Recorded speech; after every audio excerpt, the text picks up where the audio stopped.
amém. Porque de mim não tem nada, só Deus mesmo, né? Para trazer aquela mensagem que Ele quer trazer para cada um de nós. Hoje nós vamos dar uma recordadinha na lição da semana passada, porque tem gente que não estava aqui semana passada, e eu acho que é muito importante a gente entender o chamado de Gideão, né? E hoje vai ser a missão que ele cumpriu, né? E, assim, gente, essa lição, essa semana inteira, apareceram tantas oportunidades para mim, para falar com as pessoas sobre essa lição. Porque a gente confiar em Deus totalmente não é uma coisa fácil. Porque a gente quer uma coisa concreta, a gente quer uma prova, né? E Gideão não foi diferente. Gideão foi igualzinho. Por quê? Porque lá no capítulo 6, que o Alexandre falou semana passada, ele pediu Deus provas. E falou, eu quero saber se é o Senhor mesmo que está me chamando, né? E Deus, gente, Deus não acha ruim quando a gente faz isso. Às vezes as pessoas podem ficar pensando, mas né, eu não vou fazer isso não, porque Deus vai falar que eu não estou querendo fazer, ou que é a minha falta de fé. É a nossa falta de fé, mas Deus é paciente com a nossa fraqueza, com a nossa falta de fé, né?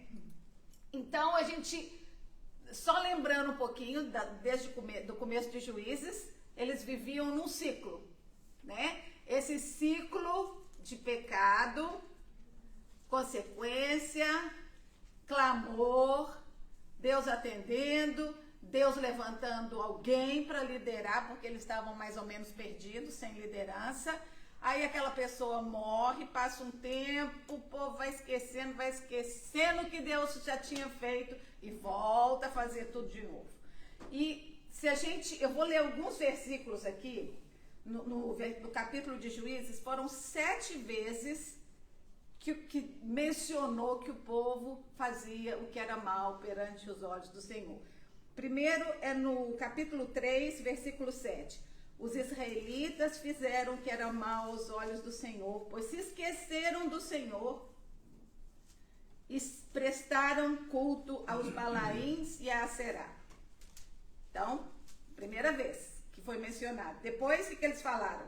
Clamaram ao Senhor e Ele lhes levantou um libertador. Então, esqueceram, depois da provação, clamaram e Deus ouviu. Dá no mesmo capítulo, no versículo 12. Mais uma vez, os israelitas fizeram o que era mal aos olhos do Senhor, justamente por causa do mal que fizeram. O Senhor deu Eglon, rei de Moabe, sobre... Então, Deus, por causa do mal, sempre esse mal que eles fizeram foi o quê? Desviar a atenção de Deus e colocar a atenção e adoração em ídolos, em deuses dos povos em volta. E a gente não pode esquecer que Deus não divide a glória dele com ninguém. Com ninguém. Ele quer ser o que recebe a nossa adoração, o que recebe o nosso louvor, o que recebe a nossa honra, né? Então, depois, olha só, eu vou deixar aqui, eu dei para vocês esse... Olha, a cor não tá saindo direito, não. Eu dei para vocês os juízes, tá? E como aqui na igreja a gente quer cobrir muito material, a gente não vai falar de todos eles. Eu até queria que a gente tivesse falado de Débora, porque eu acho super interessante, a gente pulou Débora, e aqui a gente vai pular vários deles, e o próximo vai ser Sansão. Então, dá uma lida no livro de Juízes. Gente, é muito interessante, porque a gente aprende muito. E em vez de ficar tentando entender e julgar com a nossa mente, procura achar Deus ali. O que Deus estava fazendo? Como Deus estava sendo misericordioso? Como Deus estava cuidando do seu povo? Porque Deus podia ter largado eles para lá, deixa quieto. Mas não, Deus ama esse povo e Deus queria eles pertinho dele. Deus queria que eles cumprissem um propósito maravilhoso que Deus tinha preparado para eles. Do mesmo jeito que Deus tem um propósito para mim e para você. Então, às vezes, a gente dá uma desviada e a gente tem consequências. Por quê? Porque Deus quer que a gente volte para o caminho, para o plano maravilhoso que Ele tem para nós. Porque o que Ele tem para você é maravilhoso. Então não fica assustado quando alguma coisa dá uma balançada nos seus planos, porque pode ser Deus falando, olha, dá uma chegadinha pro lado de cá, porque não é por esse caminho, não. O caminho que eu tenho para você é outro, né? Então, aqui, gente, eu achei interessante esse mapa, porque está mostrando da área, da tribo e da região que cada um desses juízes era, né? Então, a gente já viu que Gideão era da tribo de Manassés. Então, Manassés era metade aqui e metade ali, dos lados do Jordão, né? A metade de uma tribo ganhou a região de cada lado. Então, essa é uma recapitulação de Juízes. Agora vamos conhecer, quem não estava aqui semana passada e não conhece ainda, Gideão. Deus chamou Gideão. Então, o que estava acontecendo ali naquela época? Vamos lá no capítulo 6. Não vou ler tudo, não, mas começa. De novo os israelitas fizeram o que era mal perante os olhos do Senhor, e durante 7 anos ele os entregou nas mãos dos midianitas. E aí o que acontecia? A opressão era tão grande que eles destruíam as plantações, roubavam os gados. A opressão era muito. Então os israelitas estavam ficando com fome, sem maneiras de sobreviver. Aí quando o aperto chega, né? O que eles fizeram? Quando os israelitas clamaram ao Senhor por causa de Midian, ele lhes enviou um profeta. Então aí eles clamaram, pediram socorro, aí Deus enviou Gideão. Uma coisa que eu não sabia, não é que eu não sabia, a gente não presta atenção nos detalhes, né? Até que alguém aponta pra gente. Gideão, aqui no capítulo 6, fala que Gideão estava malhando o trigo no lagar. Lagar não é lugar de malhar trigo. Lagar é lugar de fazer vinho, de pisar a uva. E ele estava lá por quê? Porque era uma coisa que ele tinha que fazer escondido, para os midianitas não verem. Então são detalhes que a gente vai, quando põe uma leite de aumento em algumas palavrinhas, né? Então, olha só, ele era da tribo de Manassés, foi o 5º juiz de Israel. O anjo do Senhor o encontrou nesse lagar. Ele se considerava o menor da sua família e considerava que ele era de uma tribo sem importância. Uma tribo sem importância. Por quê? A tribo de Judá, né, era mais famosa. A tribo de Benjamim. Então, ele se julgava uma pessoa sem importância, sem capacidade para atender um chamado de Deus. Outra coisa, Deus o chamou de homem valente. Nem ele se sentia valente, de jeito nenhum. Olha o que ele diz aqui. Então o anjo do Senhor veio, sentou-se debaixo da... onde que ele falou? 11. Então assim, ele não se sentia. Deus viu em Gideão o potencial. Ele se sentia menor, ele se sentia incapaz. Ontem eu estava conversando com uma pessoa que me falou exatamente isso. Deus está me mandando fazer coisas que eu não me sinto capaz. Eu falei, então você é a pessoa perfeita. Porque quando você não se sente capaz, quando você acha que você não pode, Deus tem tudo. Porque Ele pode fazer o que Ele quiser através de você. Então, continue assim. Se disponha nas mãos dEle e continue sendo aberta a Deus atuar na sua vida, né? Gideão pediu sinais a Deus. Então, aqui nesse capítulo 6, ele pediu o sinal, quando ele viu o anjo, que ele reconheceu que era um anjo do Senhor, ele correu, fez um sacrifício, e o que aconteceu? O anjo aceitou o sacrifício e fogo saiu do cabrito, ou da ovelha lá que ele tinha oferecido. Depois ele outra vez, depois que ele já tinha... falou, tá bom, então já sei que o Senhor é o Senhor. Ele fez esse altar. Não estou pulando eu aqui. ele fez um altar e ele chamou: o Senhor é paz. Então, o que significava esse altar? Ali naquele momento, Deus encheu o coração dele de paz. As coisas não estavam resolvidas. O problema ainda estava ali. A dificuldade ainda estava ali. A guerra ainda não tinha acontecido. Mas agora ele sabia que Deus estava com ele, que Deus o estava chamando. Então, o que significava isso? Foi um memorial da fidelidade da presença de Deus. Esse altar expressava a paz que Deus trouxe ao coração de Gideão e apontava para o caráter de Deus, que é fonte de verdadeira paz. Gente, paz a gente só encontra em Deus, em Jesus. Eu amo esse versículo lá de João 14, que Jesus fala: deixe-vos a paz. A minha paz eu dou, não vou lá dou como o mundo dá. Então, essa paz que ele estava oferecendo era uma paz que ele tinha no momento que ele estava indo para a cruz, ali na ceia, naqueles capítulos 14 a 17 de João, e Jesus oferecendo paz para os discípulos, no meio do momento mais difícil da vida dele, né? Então, é João 14, 27 que diz isso. Isso nos ensina que a paz de Deus não depende da ausência de dificuldade. Você não precisa estar vivendo num mar de rosas para estar em paz. O turbilhão, o terremoto pode estar lá fora bradando, mas dentro de você, você sabe que o terremoto pode até balançar a sua casa, pode até levantar uma telha, quebrar um vidro, mas que Deus vai usar esse terremoto para a bênção. Deus vai usar a situação difícil, a enfermidade, a falta de emprego, problema com o filho. Deus pode usar cada uma dessas dificuldades para a glória dele. E no processo, nós crescemos, nós amadurecemos, nós conhecemos o nosso Deus mais de perto. Lembra da semana passada que eu, inclusive, da outra lição que eu ensinei, eu, inclusive, mencionei Jó, diante de tudo que Jó passou. E olha que ele era um homem íntegro.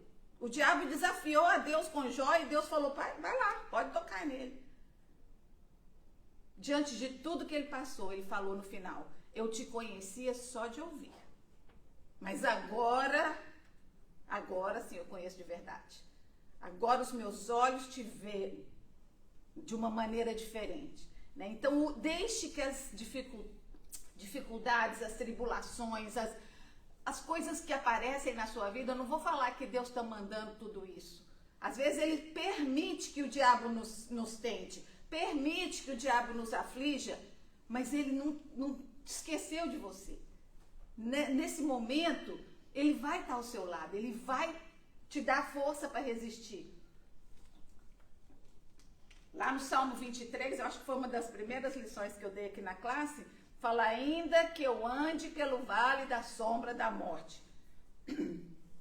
A gente vai ser passando pelo vale, né? Então, às vezes, a gente quer sair do vale, né? Tirou daqui, logo, rapidinho. Não. Deus vai te abençoar através da aprovação, passando por ela, né? Então, vamos ver. Depois que onde que está o vídeo aqui? Ah, tá. Então, depois que ele fez esse sinal, ele pediu outro sinal. Gideão falou: tá bom, então eu vou te seguir.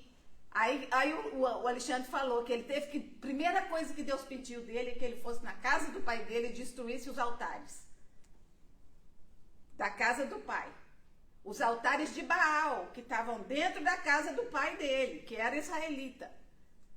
Então, Deus às vezes pede que a gente destrua altares que a gente tem na nossa vida. Todos nós temos ídolos. Não precisa ser uma imagem. Pode ser coisas, pessoas que a gente coloca num patamar alto na nossa vida. E a gente dedica mais atenção a essas pessoas do que a Deus. Então, eu queria que a gente pensasse Qual é o ídolo que Deus quer que eu destrua para que o propósito dele seja cumprido na minha vida, né? E quando Gideão obedeceu, foi lá, eles acharam que ele ia sofrer uma punição séria com isso. Aí o pai de Gideão veio e falou, não, peraí, deixa Baal lidar com ele.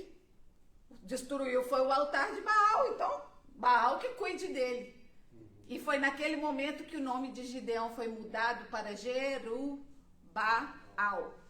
Por quê? Porque quer dizer, deixe que Baal arrume com ele. E o que aconteceu? Baal não fez nada, né? Porque Baal não existe. E com isso, as pessoas, os homens da tribo de Manassés, vieram todos se prontificar a ficar do lado de Gideão.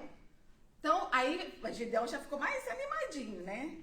Agora eu não tô sozinho, agora tem um monte de gente comigo. Então, já tô começando com o exército.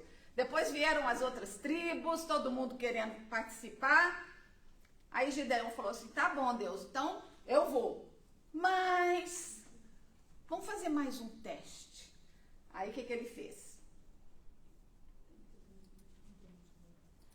Ele pegou um pedacinho de lã. Gente, olha só. Às vezes a gente não quer... E eu acho assim, essas coisas estão na Bíblia para a gente entender que o nosso Deus é um Deus dos detalhes.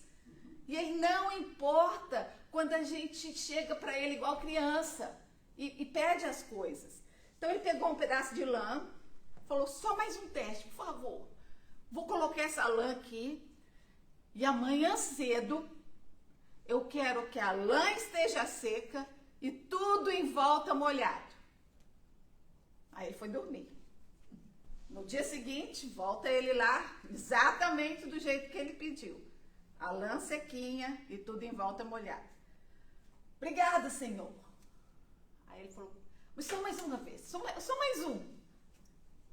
Agora eu queria que a lã tivesse encharcada e tudo em volta seco. No dia seguinte, exatamente isso aconteceu. Esse é o Deus que eu sirvo, que você serve. Um Deus que se importa com detalhes. E ele vai confirmar aquelas coisas que ele colocar no seu caminho de alguma maneira. Às vezes a gente não vê porque a gente está buscando o lugar errado.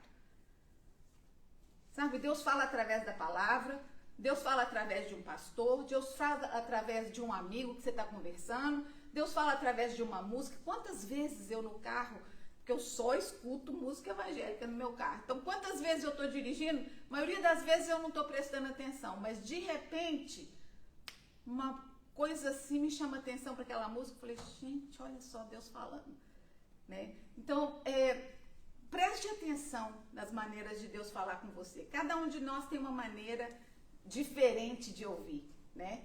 Então, preste atenção. Vou voltar nesse mapa aqui.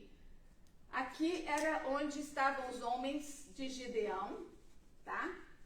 Aqui era o acampamento dos midianitas. Então, a Bíblia fala que eles estavam numa posição de vantagem. Eu achava que ficar mais alto era vantagem, mas eu acho que o vale, eles podem ver de onde que está vindo os inimigos, né? Então, era a posição dos midianitas. Aí agora a gente vai ver como foi que Gideão venceu essa batalha. Então vamos ler. Então eu vou ler porque eu estava prestando atenção que no vídeo, quando a gente está lendo para lá, não dá para escutar quem está lá assistindo. Então eu vou ler daqui que fica mais fácil. Então Jerubbaal, que é Gideão, se levantou de madrugada e todo o povo que com ele estava, e se acamparam junto à fonte de Horebe, de maneira que o arraial dos midianitas lhe ficava para o norte, no vale de fronte do outeiro de Moré. O Senhor disse a Gideão, você tem gente demais, para que eu entregue Midian nas suas mãos, a fim de que Israel não se orgulhe contra mim, dizendo que a sua própria força o libertou. Apregou-a, pois, aos ouvidos do povo, dizendo, quem for tímido e medroso, retire-se, vá embora para casa. Então voltaram para casa do povo 22.000 e 10.000 ficaram. Gente, nós vamos fazer uma matemática aqui. Então, aí está o mapa, né? Em Juízes 8:10 diz que eram 135.000 homens no acampamento dos midianitas. No comecinho, Gideão estava com 32.000, que já era Desvantagem. 1-4, né? Já era desvantagem. Aí Deus falou, não, você tem gente demais. Manda os preguiçosos e os medrosos para casa. Dos 32.000, ficaram 10.000. Nossa, você reconhecer que você é medroso deve ser, né? Uma coisa... Acho que tem gente que ia ficar só para não falar, né? 10.000 ficaram. Agora, por quê? Aqui fala claro por que Deus queria que fosse um número pequeno. Porque Ele queria que a glória... Ele não queria que esse povo chegasse lá, não, mas olha só esse nosso exército, que forte que nós somos. A gente conseguiu derrotar. Não. Tinha que ficar claro que quem estava lutando aquela batalha era o Senhor. Então, o que aconteceu? Deus reduziu o exército. Essa aqui foi a primeira redução, de 32.000 para 10.000. Então, esse era o motivo claro. Deus não divide a sua glória com ninguém. Isaías 42 diz, eu sou o Senhor, este é o meu nome. Não darei a outro a minha glória, nem o meu louvor às imagens. Gente, Deus não divide. Então, um problema que eu vejo, por exemplo, às vezes com minhas amigas que são católicas, que oram para santos, né? O que vai acontecer? Elas, não, mas a gente está pedindo é que o santo interfira para Deus. Mas quando a resposta vem, eles vão agradecer o santo, em vez de agradecer a Deus. Então, esse que é o perigo. Eu acho assim, existem pessoas maravilhosas. Na Bíblia está cheio de gente que a gente admira. Não acho nada de mal em admirar pessoas, né? Olhar como exemplo de vida. Agora, para pedir a Deus, para chegar a Deus, é só através de Jesus. E quando a bênção vem, glória a Deus. Ele é digno, só Ele é digno de receber o nosso louvor. Continuando, nos versículos de 4 a 7. O Senhor tornou a dizer a Gideão, ainda tem gente demais. Aí já estava pouco, né? Desça com eles à beira d'água e eu separarei os que ficarão com você. Se eu disser, esse vai com você, ele irá. No entanto, se eu disser, esse não irá, ele não irá. Assim Gideão levou os homens à beira da água e o Senhor, Deus é que estava determinando o que eles tinham que fazer, tá?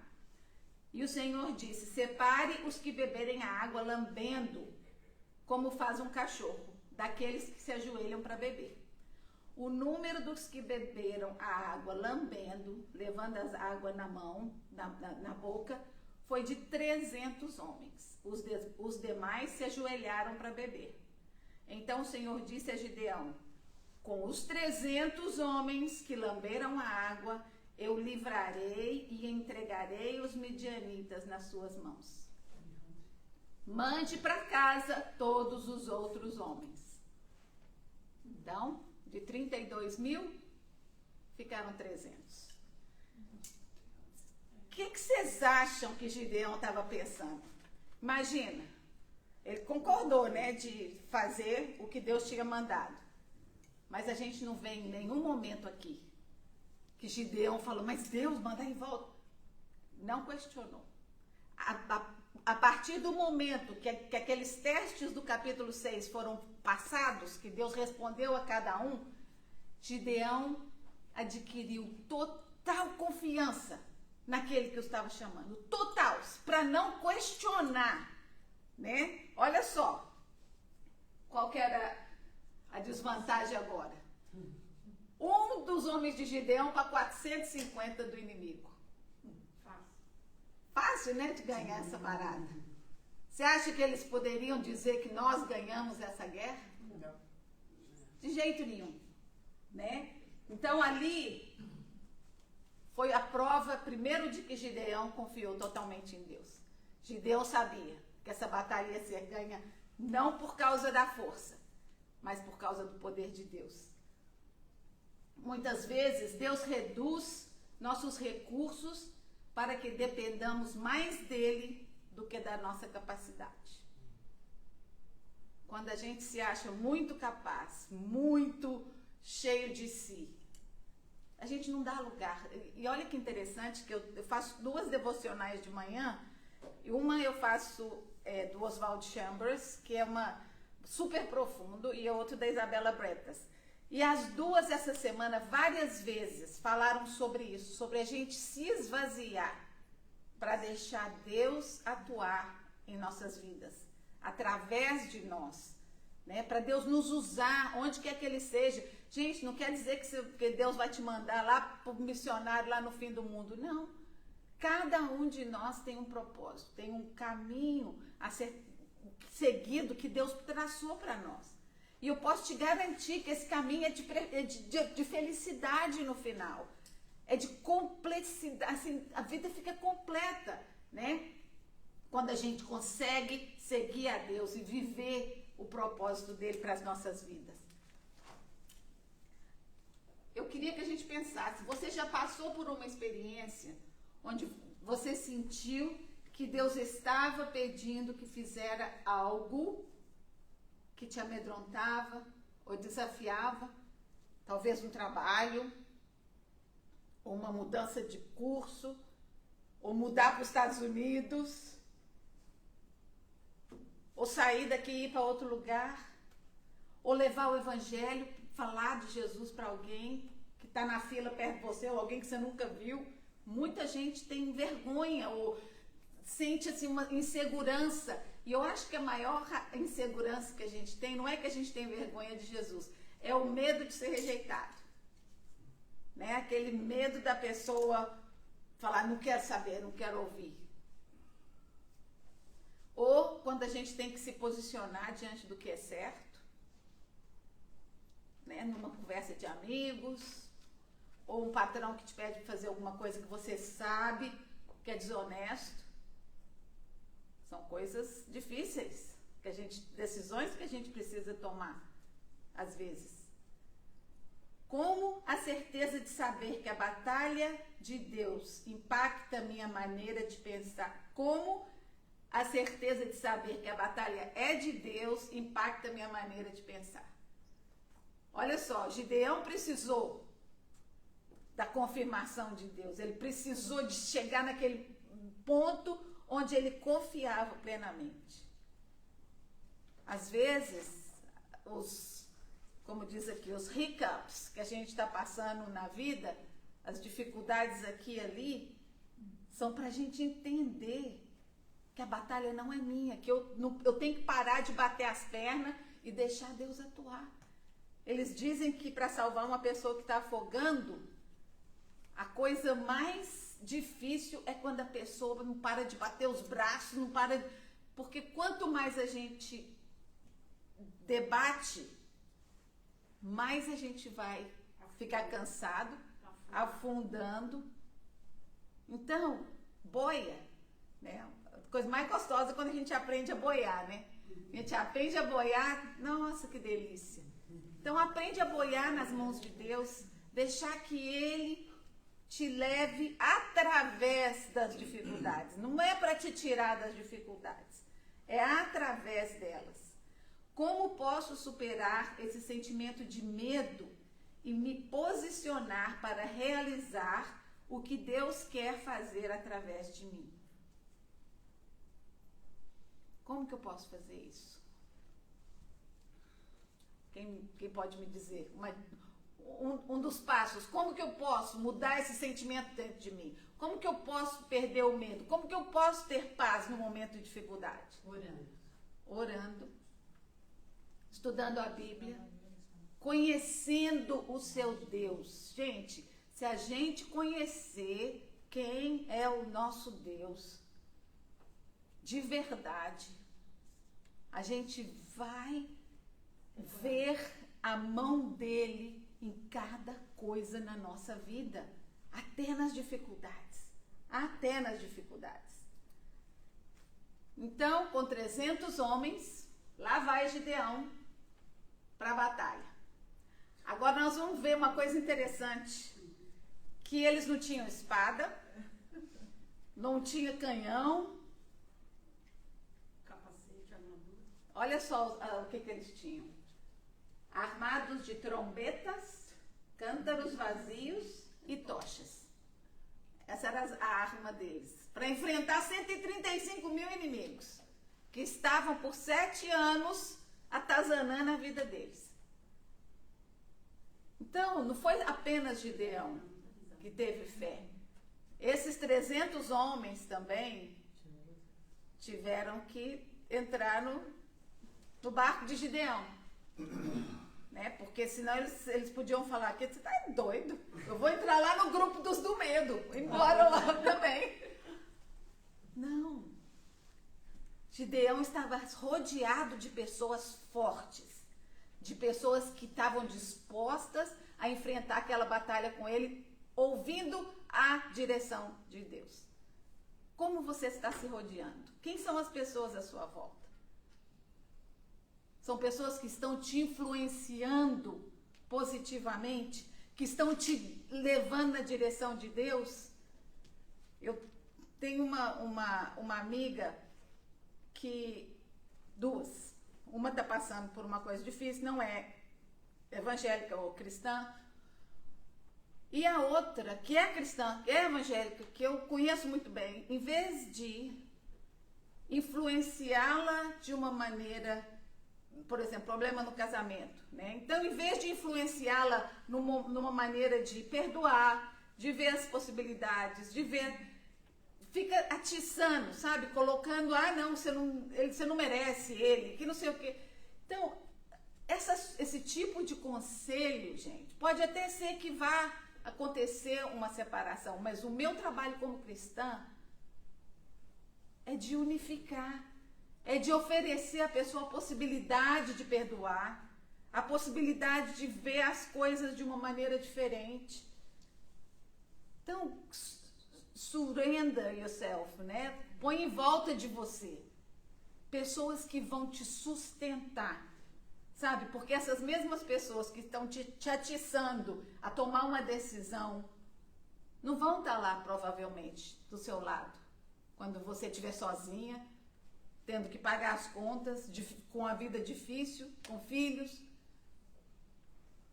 Então, vamos nos rodear de pessoas que têm fé, que nos vão, na hora do momento difícil, vai orar com a gente, né? Não vai querer agradar, mas vai dar uma palavra, às vezes, de exortação para a gente.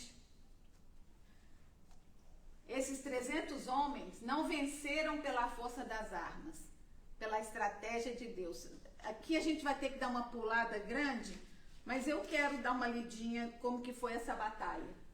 Ela será vencida por um pequeno grupo, para que toda a glória pertença ao Senhor. Então, qual foi a estratégia? Deus falou, divide o grupo em grupos de 100, 3 grupos de 100, cada um com sua cântaro vazio, a sua tocha e a trombeta. Aí vamos ver aqui. Ainda teve mais uma prova. Olha o que Deus fala aqui. Acho que eu botei aqui no versículo seguinte. Mais uma vez, agora Gideão não pediu, não. Agora foi Deus que conhece o nosso coração. Olha o que Deus falou no versículo de 9 a 10.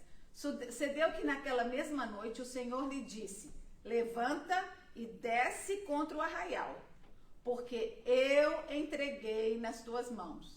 Então não é eu vou entregar, ou já vou... Não, a batalha já está vencida. A minha palavra está dizendo, já venceu a batalha, antes mesmo que acontecesse. Aí olha o que Deus fala para Gideão.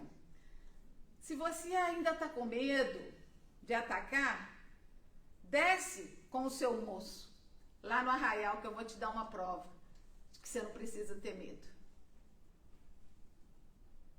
Embora Gideão já tivesse recebido diversas confirmações da vontade de Deus, o Senhor, em sua misericórdia e paciência, concede mais um encorajamento. Então, o que aconteceu? Quando eles desceram lá, nos versículos de 11 até 19, que a gente não vai estudar hoje, mas eu acho que é importante a gente falar. Quando eles chegaram lá, tinha 2 soldados conversando. E olha só, um teve um sonho. Olha o que ele falou. Tive um sonho. Um pão de cevada vinha rolando dentro do acampamento medianita e atingiu a tenda com tanta força que ela tombou e se desmoronou. Isso foi o sonho de um soldado. Aí o amigo respondeu: não pode ser outra coisa senão a espada de Gideão, filho de Joás, o israelita. Deus entregou os medianitas e todo o acampamento nas mãos dele. Isso, Gideão e o moço, né, que estava com ele, escondidinho lá, escutando os soldados medianitas conversando. Aí Gideão não teve mais dúvida, né? Voltou para o acampamento, fez o que Deus falou. Olha o que ele fez. Quando Gideão ouviu o sonho e a sua interpretação, adorou a Deus, voltou para o acampamento de Israel e gritou: levantem-se, o Senhor entregou o acampamento medianita nas mãos de vocês. Dividiu os 300 homens em 3 companhias e pôs nas mãos de todos eles trombetas, cântaros vazios e tochas dentro dos cântaros. Então, o que aconteceu? A tocha estava dentro do cântaro. Quando eles estavam indo andando, não dava muita luz, porque a tocha estava lá dentro. Mas na hora que se quebrou o cântaro, né, porque isso vai ser a ordem de Deus, ele disse: observem-me e façam o que eu fizer. Quando eu chegar à extremidade do acampamento, faça o que eu fizer. Quando eu e todos os que estiverem comigo tocarmos as nossas trombetas ao redor do acampamento, toquem as suas e gritem: pelo Senhor e por Gideão. Gideão e os 100 homens que o acompanhavam chegaram aos postos avançados do acampamento pouco depois da meia-noite. Assim tocaram as trombetas, assim que trocaram as sentinelas. Então tocaram suas trombetas e quebraram os cântaros que tinham nas mãos. As 3 companhias, os 300 homens, quebraram os cântaros que tinham nas mãos e tocaram as trombetas, empunhando as tochas com a mão esquerda e as trombetas com a direita, gritavam: a espada pelo Senhor e por Gideão. 300 homens gritando: a espada pelo Senhor, mas ninguém tinha espada. Era a espada do Senhor de verdade. Olha só, que fé desses homens. Gente, a Bíblia tem essas histórias para a gente aprender que a gente pode tudo com o nosso Deus. Não foi a primeira vez que Deus ganhou batalha para Israel. E nem a última, porque vai ter muito ainda pela frente. Com Davi, com Josafá, outros reis. Deus luta pelos seus servos. Ele luta por nós. Em qualquer que seja a batalha que a gente esteja passando, Ele luta por nós. Agora nós vamos ler o finalzinho do capítulo. Diz assim: quando eu tocar a trombeta e todos comigo estiverem, aí eu já li essa parte, né? A espada do Senhor, e permaneceu cada um no seu lugar. Olha só, todo mundo paradinho em volta, gritou, trocou a trombeta e ficou lá paradinho. Aí o que Deus fez?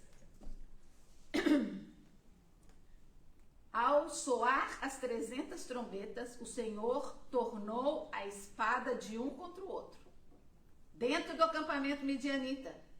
E isso em todo o arraial, que fugiu rumo a Zererá até Betsita, até o limite de Abel-Merolá e Tabate. Então, a espada foi o quê? Um contra o outro, dentro do próprio acampamento. Eles ficaram tão desorientados, tão perdidos, que um matou o outro. E os que sobraram fugiram. Gente, trombetas e cântaros. Deus é que nos equipa. A arma que Ele quer que a gente lute contra qualquer que seja a nossa dificuldade, Ele vai nos equipar. A gente sabe que o quê? Que isso aqui é o quê? Espada. A palavra de Deus é viva e eficaz, mais cortante que espada de 2 gumes. Se você tem isso no seu coração e na sua mente, você tem uma arma poderosa contra Satanás. Porque a maioria das nossas batalhas é espiritual, é emocional. A maioria delas a gente vai ganhar aqui, nesse lugar. Seguramente. Ao sinal de Gideão, todos juntos quebraram os cântaros, levantaram as tochas, tocaram a trombeta e gritaram. Muito interessante. Que eles gritaram, espada do Senhor e de Gideão, sem que nenhum deles tivesse a espada. Mas a batalha foi ganha. A batalha foi vencida. Deus causou confusão. Eles entraram em desespero, se confundiram, lutaram entre si e fugiram.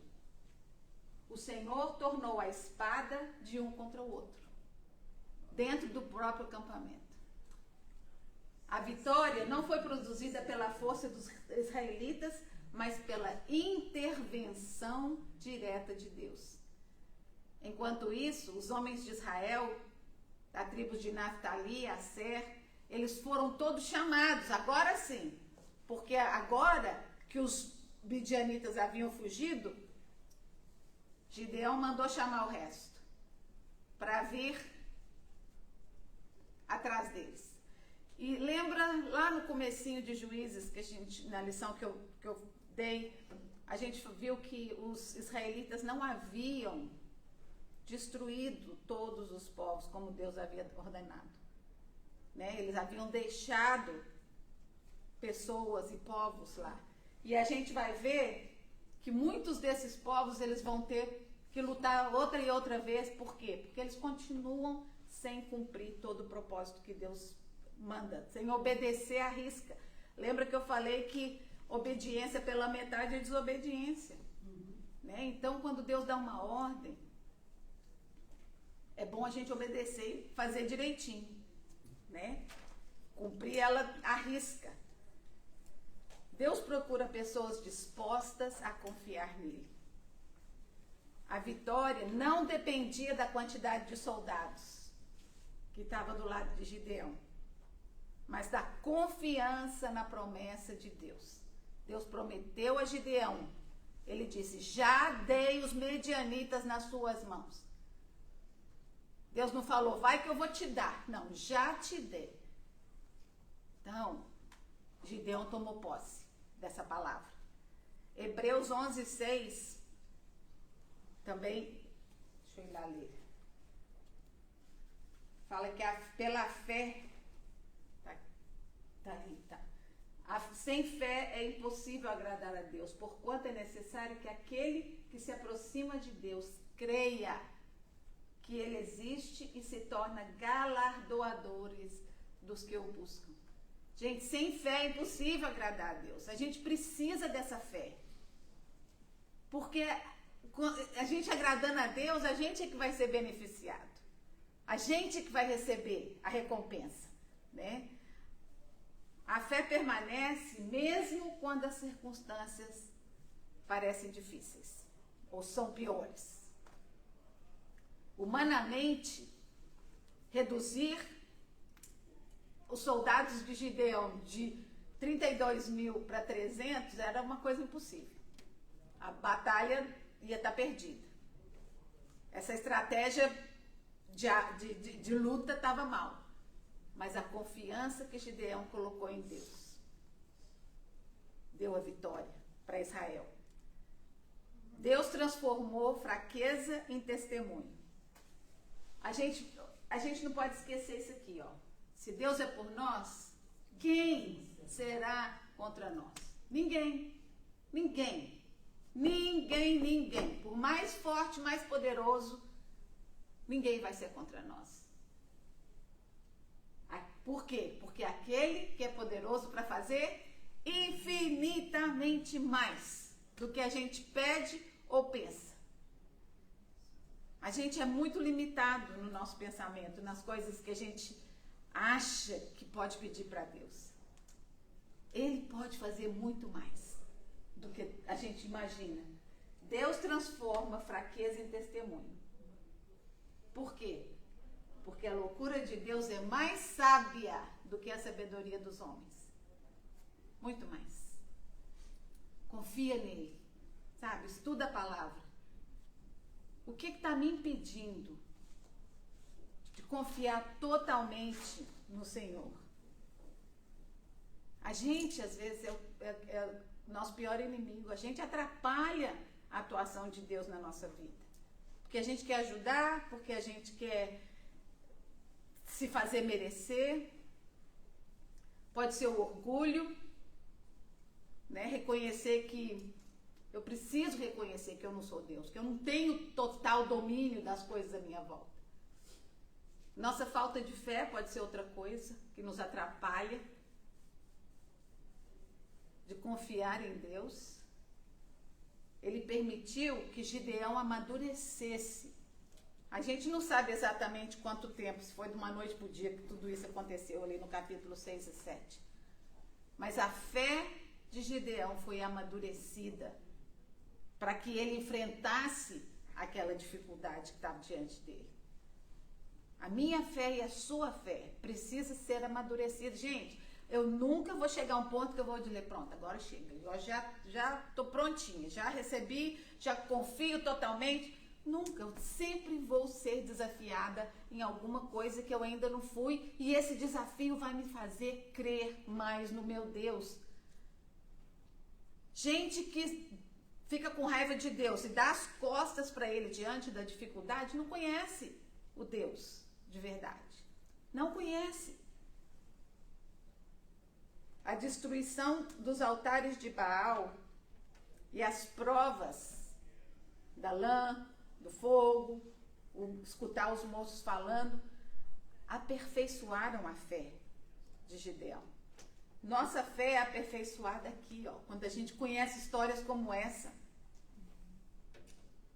Essas histórias nos enchem de esperança, nos enchem de certeza que a gente crê e confia num Deus que é o mesmo ontem, hoje e vai ser sempre, né?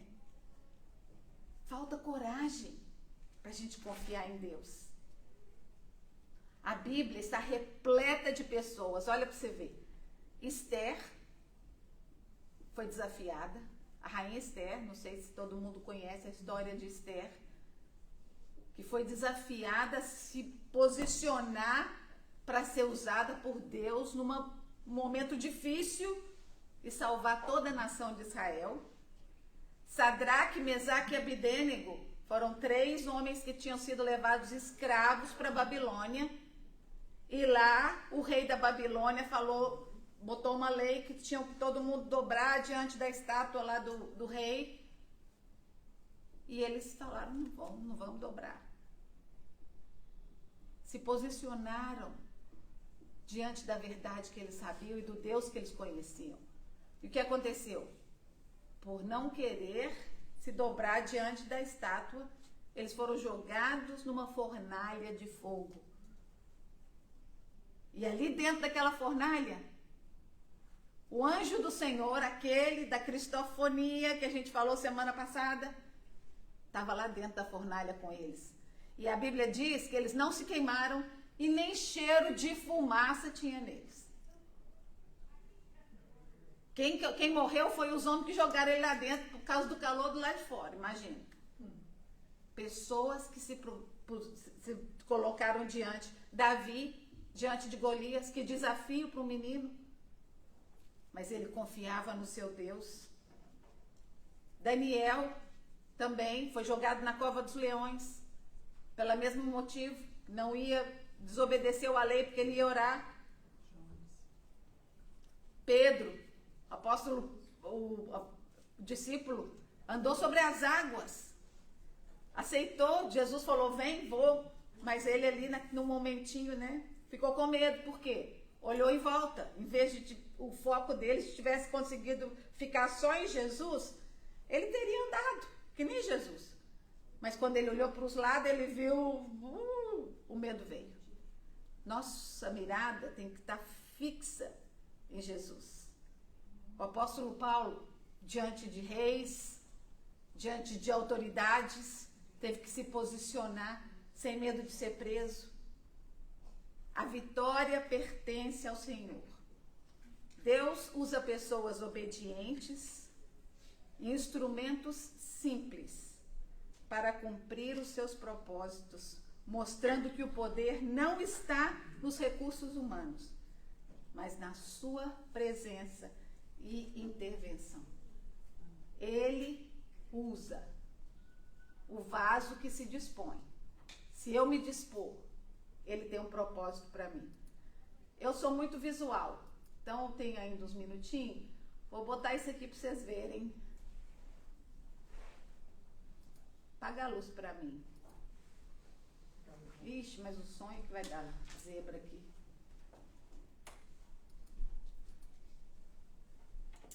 Cadê o som? O controle, Alex, do lado Do esquerdo lado ali, de ó. cá, o controle remoto. Na TV. Aqui, ó. Wi-Fi.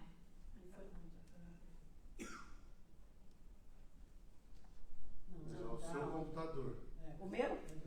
Tá mudo? Tá com um pouco de som. Saiu, Alex. Desconfigurou. Então deixa. Procura, porque eu sou muito visual, adoro colocar as coisas bíblicas com imagens. E eu achei esse, deve ser de AI, da história de Gideão, muito impactante, porque mostra a batalha, mostra ele, mas o som não está saindo. Devia ter testado no começo. Deixa quieto. Então, vocês podem olhar no Google, no YouTube. Então, vamos orar? Pai amado, obrigada pela tua palavra, obrigada pelas lições que ela nos ensina. Deus, que maravilha a gente saber que a gente tem fé e confia num Deus tão poderoso, num Deus tão amoroso, num Deus paciente, num Deus que se importa com cada detalhe das nossas vidas. Obrigada, meu Pai. Obrigada porque nós temos acesso direto ao Senhor através de Jesus. Obrigada porque Jesus é o nosso Senhor, é o nosso Salvador. Ajuda-nos a confiar em Ti a cada dia, diante de cada batalha, de cada desafio que a gente enfrenta. Em nome de Jesus. Amém. Amém.